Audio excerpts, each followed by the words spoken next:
Saudara, bagaimana caranya orang-orang yang berdosa itu bisa kembali ke jalan yang lurus, ke jalan yang benar, sehingga jalannya itu tidak menuju maut, tetapi menuju kepada kehidupan yang kekal.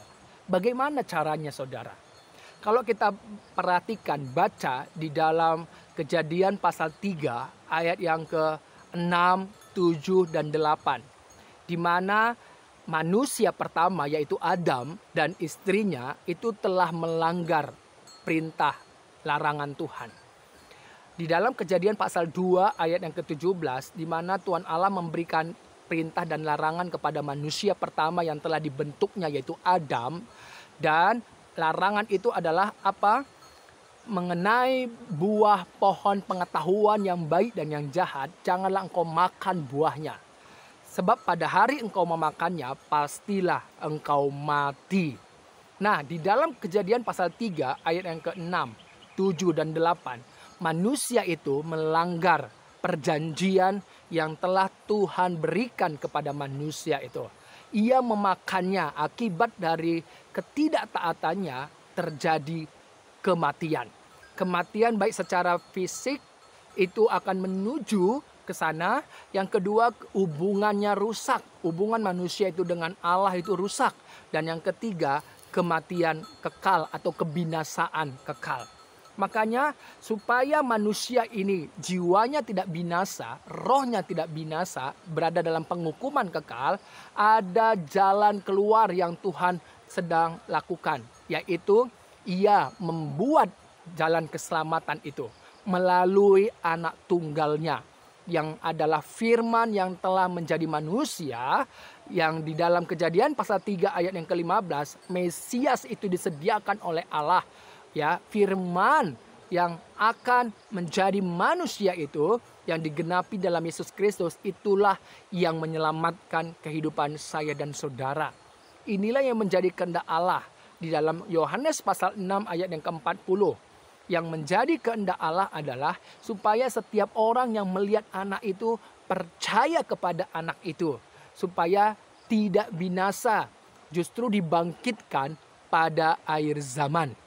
Saudara, kita dibangkitkan orang-orang yang di dalam anak, di dalam Yesus Kristus, firman Allah itu, kita dibangkitkan bukan untuk binasa, melainkan untuk dimuliakan, hidup selama-lamanya bersama dengan Yesus Kristus. Inilah yang menjadi kehendak Allah.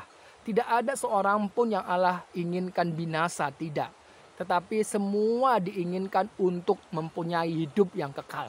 Tetapi sekali lagi, ini berbicara mengenai pilihan masing-masing orang.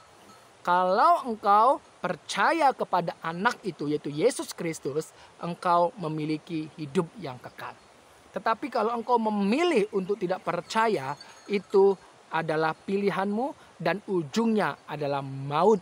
Di dalam Amsal pasal 14 ayat yang ke-12, ada orang yang merasa, yang menganggap jalannya lurus, kata firman Tuhan.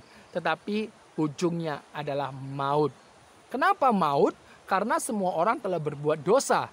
Jadi secara kedudukan di hadapan Allah, tidak ada yang benar di hadapan Allah. Makanya firman Allah menjadi manusia, Yesus Kristus yang diutus oleh Allah untuk menyelamatkan manusia itu, supaya manusia itu ketika percaya kepada apa yang Allah kerjakan melalui firman-Nya, anaknya yang tunggal itu, kita memiliki kehidupan kekal. Kita tidak turut dihukum, melainkan kita dimuliakan bersama dengan anaknya. Jadi ini berbicara mengenai pilihanmu, pilihan setiap orang. Di dalam Ibrani pasal 3 ayat yang ke-15 dituliskan, pada hari ini ketika engkau mendengarkan suaranya, firman-Nya, jangan keraskan hatimu. Jadi yang mengeraskan hatimu adalah engkau sendiri, bukan Tuhan. Jadi orang-orang yang memilih untuk mengeraskan hatinya, itulah yang dikatakan oleh Amsal pasal 14 ayat yang ke-12. Ada orang yang menganggap jalannya lurus, apa yang dilakukannya sudah benar, tetapi ingat ujungnya adalah maut. Hanya di dalam Yesus, hanya melalui Yesus, jalanmu tidak menuju kepada maut, melainkan kepada Allah, sumber hidup itu. Seperti yang dikatakan dalam Yohanes pasal 16 ayat yang ke-14 ayat yang ke-6 bahwa Yesuslah jalan dan kebenaran dan hidup. Tidak ada seorang pun yang sampai kepada Bapa kalau tidak melalui aku, kata Yesus. Dalam Matius pasal 11 ayat yang ke-27, di mana tidak ada seorang pun yang bisa mengenal anak kecuali Bapa. Begitu juga sebaliknya, yang bisa mengenal Bapa adalah anak. Dan oleh anak itu kepada siapa dia berkenan menyatakannya, itulah jalan yang Tuhan kehendaki. Jadi saudara, jangan keraskan hatimu, ya. Biarkan orang-orang memilih jalannya sendiri kalau itu memang dianggapnya lurus baginya. Tetapi sekali lagi firman Tuhan mengingatkan, ujungnya adalah maut. Tapi kita, orang-orang percaya di dalam Yesus Kristus, yang di dalam Yesus Kristus itu akan dibangkitkan oleh Yesus Kristus pada akhirnya, dan kita dimuliakan bersama dengan Dia. Terpujilah nama Tuhan, tetap pegang, tetap berdiri teguh imanmu di dalam Yesus Kristus, sebab Yesus Kristus adalah jalan, kebenaran, dan hidup. Tuhan Yesus memberkati.